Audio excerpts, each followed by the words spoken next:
Hello again to Satoyama Yoga. My name is Sarah and I am sharing with you my passion for Japanese yoga.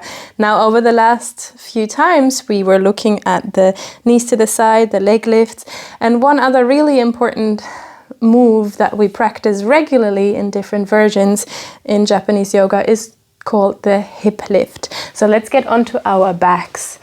Now, this move a lot of people really don't like. And as we say in Japanese yoga, is the move that you like the least is probably the move that your body needs the most. So let's have a look at this one. It's easier to start with your legs a little bit apart. So maybe have them hip width apart. Pull the toes back. Again, keep your legs long. Make sure you're not contracting here your quads too much, but extend so your hamstrings, the whole back body activates. We'll interlace the hands behind the head.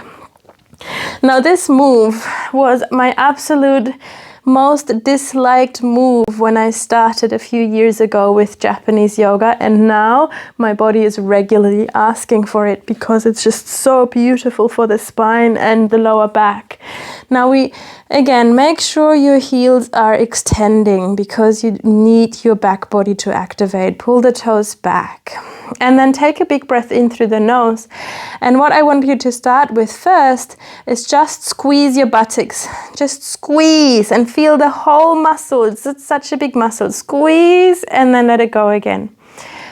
And then keep your legs long and then try it again. Big breath out and squeeze your buttocks and let it go again. Now with the next one, once again, we inhale, and this time we exhale, squeeze the buttocks and lift the hips high. Now maybe you're not lifting off the ground, and that's okay. Just squeeze and imagine, and inhale, lower it back and down. What we really need to make sure here is that when we lift up, we're not pulling the toes forward and bending the knees, because this will activate the quads and it will eventually hurt your lower back. So keep the toes back. Keep your legs long, take another breath in and breathe out, squeeze and lift. And inhale and lower. And that's what we do. We squeeze and lift, inhale and lower. And then we do another 8 and 7 and 6, 5, 4, 3, 2, and hold the last one up. Hold your hips high, your buttocks is fully engaged. Now imagine you have a glass of water on the hips. You breathe in and then breathe out. Shift your hips to the right without dropping that glass. Inhale and back, and exhale. Shift the hips to the left. Keep your hips nice and flat. And then we do another 8, 7, 6. Your buttocks is fully engaged here. 4, 3, 2, and 1. Lift it back up, inhale, and now we roll the hips, half round movement. Lift and roll, and 8, 7, 6, 5, 4, 3, 2, and 1, and relax. And this is a bit of a knockout move. So take that moment here to just breathe into the back. Again, if you do this move right, with your legs extended, not bending the knees, keeping the toes back, it will strengthen the lower back.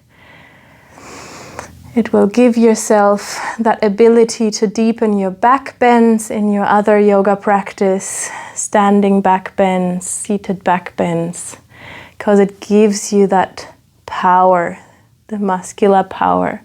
So take another slow breath, let that settle.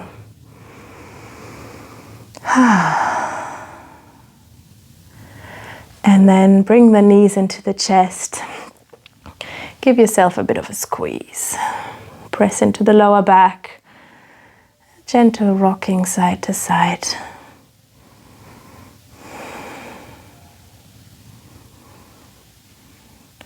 And then let yourself roll over and come to a seated position. Now we're using those hip lifts in many different variations. We bring our legs closer together to target more the earth element through the spleen, or wider apart for the bladder.